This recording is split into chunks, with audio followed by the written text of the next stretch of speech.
I grew up spellbound by the magic my grandmother wove in her tiny kitchen. Each morning, the warm scent of freshly baked bread and pastries would drift through our modest apartment, luring neighbors to our door like moths to a flame. Her hands, weathered yet skilled, could take the simplest ingredients and craft them into something unforgettable. "Remember this, Emma," she'd say, kneading dough with practiced ease. "Good food isn't just about flavor, it's about creating memories." Her words stayed with me long after she was gone. When she passed, she left behind her most precious gift, a battered recipe book filled with handwritten notes and secrets. I was 16 then, but I already knew where my heart was leading me. 10 years later, armed with a culinary degree and years of experience working in bakeries, I had poured every spare dollar into my dream fund, saving to open a place of my own. The path wasn't easy. Long shifts left my feet blistered and my hands raw, but I never lost sight of the dream. I had a vision, and nothing, no matter how exhausting, was going to stop me. That's when James walked into my life. It was a dreary Tuesday, the rain coming down in sheets. He stumbled into the bakery where I worked, soaked through, his tie askew and hair dripping, but wearing a grin that could light up the gloomiest day. "Whatever smells this good, I'll take two," he said, pushing wet hair from his forehead.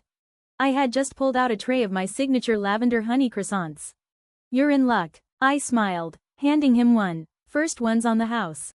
He took a bite, and his eyes widened in delight. "This is incredible. Tell me you're not married," he blurted out. I laughed, caught off guard by his boldness. "Is that your way of asking me out?" "Only if it's working," he said, grinning. It was. James was different, kind, genuine, and endlessly encouraging. When I shared my dream of opening a bakery, he didn't dismiss it like so many others had. He listened, asked thoughtful questions, and believed in me. Within 6 months, we were talking about marriage.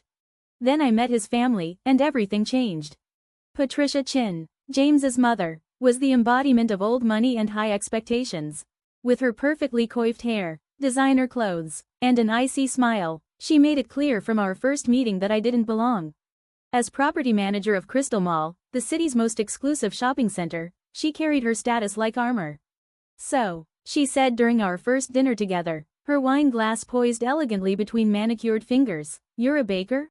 "Yes," I said brightly, refusing to be intimidated. "I'm saving up to open my own bakery." She laughed, a short, sharp sound that seemed to slice through the air. "Oh, darling, do you know how many small businesses fail in their first year? Especially now, James. Surely you can help her find something more practical." Under the table, James squeezed my hand. "Mom, Emma's talented. She knows exactly what she's doing." "Of course she does," Patricia said, her smile tight with condescension. "But wouldn't you rather have a wife who can attend galas and sit on charity boards? Someone who fits into our world?" The words stung. I bit my tongue. And James's father, Robert, deftly steered the conversation elsewhere, a tactic I would later recognize as his specialty. Despite Patricia's disdain, James and I married 6 months later in a small, intimate ceremony, a far cry from the grand spectacle she had envisioned, and she made her disappointment painfully clear. Meanwhile, I kept chasing my dream. A chance meeting with Marcus Sterling, a prominent real estate developer, changed everything. After reviewing my business plan, Marcus was impressed enough to invest, not just in a small bakery, but in a full-fledged high-end cafe concept with room to grow. What James and Patricia didn't know was that Marcus owned Crystal Mall, the very empire Patricia managed. When my lease application landed on her desk, she scoffed. "A bakery? Here?" she sneered. "This is a luxury destination, not a roadside stand." What she didn't realize was that Marcus had already approved my spot. Her rejection was little more than a formality. 2 weeks later, construction began on Sweet Heritage, right in the heart of Crystal Mall. Patricia's fury was palpable when she learned her veto had been overruled, but there was nothing she could do. The night before the grand opening, she appeared at the shop, her expression a calculated mix of disdain and smugness. "When this fails, and it will, don't expect James to pick up the pieces," she said, her voice cold enough to frost the air. I smiled, swallowing the truth I so badly wanted to reveal. "Thank you for your concern, Patricia. Care for a coffee? We're testing the machines." She declined and left, leaving the bitterness behind her. The next morning, Sweet Heritage opened its doors to a flood of eager customers.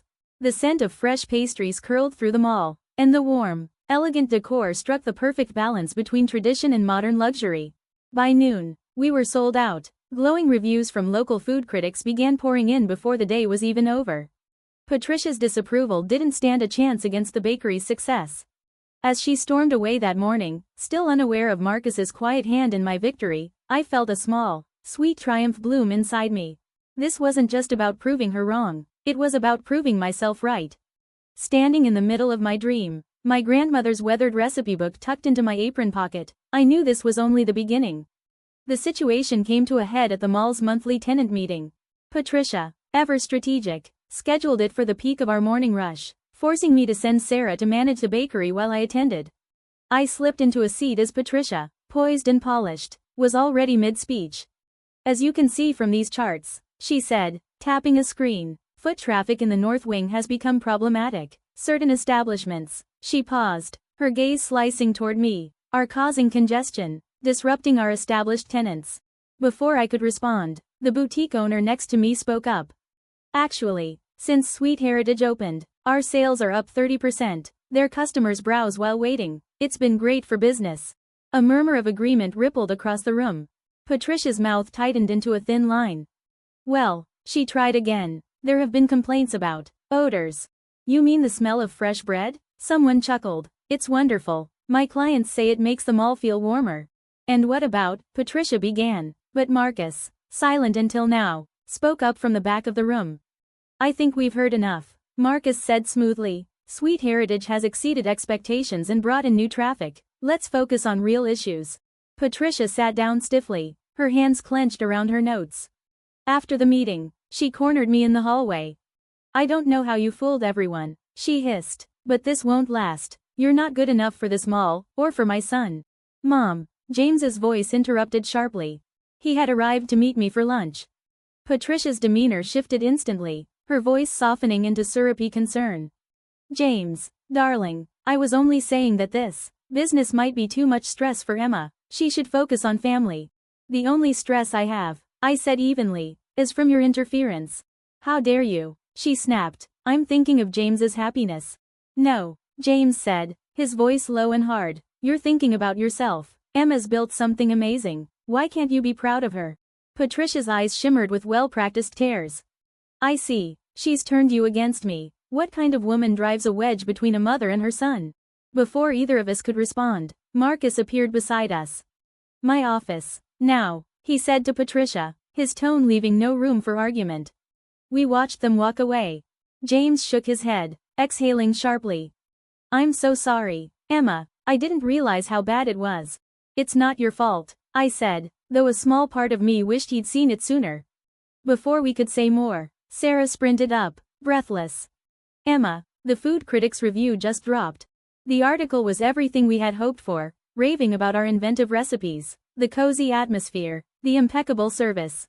By evening, the bakery was packed, humming with excited customers and a few famous food bloggers snapping pictures for their millions of followers. Patricia didn't return to the mall for several days. Word floated around about closed-door meetings with Marcus. I stayed silent, I knew the right moment would come. It arrived on Sunday evening. At a family dinner Patricia insisted on hosting under the guise of discussing some changes. The atmosphere was thick with tension. Patricia picked at her food. Robert made awkward small talk no one listened to. Finally, she spoke, her voice brittle. There have been developments at work, she said. James frowned. What kind of developments? Mr. Sterling is making organizational changes, Patricia said, each word bitter. He's bringing in a new property manager, someone with a different perspective. James's face twisted in shock. What? But you've managed Crystal Mall for years. Apparently, Patricia said, dabbing her mouth with her napkin. Someone convinced him the mall needed new blood. Her gaze flicked to me, sharp as glass. I did, I said softly, the words lingering in the air. All eyes turned to me. What do you mean? Robert asked, his voice thick with confusion. I took a steadying breath. Before I opened Sweet Heritage, I met Marcus at a seminar. He saw potential in my ideas, not just for a bakery, but for modernizing retail spaces. Patricia let out a sharp, incredulous laugh. You, a baker with grand ideas? Yes, I replied, sliding a folder across the table. These are proposals I've worked on with Marcus for over a year. Ideas for transforming Crystal Mall into a modern, thriving destination. James opened the folder, his eyes widening as he scanned the contents. Community spaces. Seasonal festivals. Emma, this is amazing. Ridiculous. Patricia scoffed. Marcus would never. I already have, Marcus said, stepping into the room. The tension in the air cracked. Patricia's face drained of color as she froze in place. Mr. Sterling, I didn't. Emma owns 51% of Sterling Retail Properties Mall Division, Marcus announced, his voice firm. That includes Crystal Mall. The room erupted in stunned silence. Patricia looked as though she might faint. Robert choked on his wine. It's impossible, Patricia sputtered, her voice barely a whisper. Emma has raised mall revenues by 40% in just 1 year, Marcus continued, his eyes meeting Patricia's with steady confidence. Her strategies are reshaping the way we think about retail. Patricia's voice trembled. Are you taking my job? No, I said firmly, meeting her gaze with a calm I didn't quite feel. You're being promoted to Regional Operations Director for our expansion, assuming, I added with a cool smile, you can work professionally with me. Patricia's shock slowly morphed into begrudging acceptance. I may have misjudged you. You definitely did, I replied, my tone matter of fact. The question is, what will you do now? As we left the room, James squeezed my hand, his voice full of regret. I should have stood up for you sooner. Yes, I said, a small smile curling at the corners of my lips, but what matters is what comes next. The drive home was quiet, each of us lost in our thoughts. Patricia had been humbled, but a question lingered in my mind, could this shift in her attitude last, or would it crumble under the weight of necessity rather than true change? The next day, the ripple effects of the management changes were already sweeping through Crystal Mall. Some employees greeted me with a newfound respect, while others eyed me with nervous glances, clearly uncertain about what the future would bring. But beneath it all, I could feel a new energy, the buzz of something fresh and promising beginning to take shape. Patricia, on the other hand, took a full week to process everything. When she returned, it was with surprising fervor for the new initiatives. While it was clear her motivation stemmed more from proving herself to Marcus than embracing the vision herself, I couldn't deny it, it was progress. 3 weeks later, she showed up at Sweet Heritage just before dawn. Her usually immaculate posture seemed softened by uncertainty, and her designer handbag looked more like a shield than an accessory. We need to talk, she said simply. I was wrist-deep in dough, but I gestured toward my office. 5 minutes. She sat quietly, watching me work, her eyes darting to my grandmother's recipe book sitting on the shelf. I've been reviewing the expansion plans, she began, her tone more measured than I expected. The demographic data for the suburban locations is impressive. I nodded, keeping my tone neutral. Thank you. I let the silence stretch between us, waiting for her to get to the point. Her fingers nervously twisted the pearls around her neck before she spoke again, her voice uncharacteristically shaky. I owe you an apology. I leaned back slightly, surprised by the sincerity in her words. I didn't respond immediately, simply waiting for her to finish. When James introduced you to us, she continued, her gaze steady now, I was prejudiced. I saw someone I believed didn't belong, someone who I thought would hold my son back. I couldn't have been more wrong. Her candor caught me off guard, and I leaned in slightly. And now? Now, she said softly, her voice laced with a new respect. I see someone with vision, someone who's done more than just push back. You've built something extraordinary, and I misjudged you completely. I crossed my arms, studying her. And what changed your mind? You did, she said, her voice almost a whisper. Your actions, your resilience, and this place. She gestured to the bakery around us. It's more than a bakery, isn't it? It's a living, breathing example of what retail can become. That's the idea, I replied, a smile tugging at my lips. Retail isn't just about transactions anymore, it's about creating connections, experiences, and telling stories. Her eyes softened as she looked back at the recipe book. The morning buns, she murmured, almost to herself. They remind me of the ones my grandmother used to make. I lost her recipe years ago. I stood and pulled the book from the shelf, handing it to her. Would you like to see how they're made? Her eyes widened, tears gathering at the corners. You'd share that with me? Family recipes are meant to be shared, I said gently. If we're going to make this work, we need to start there.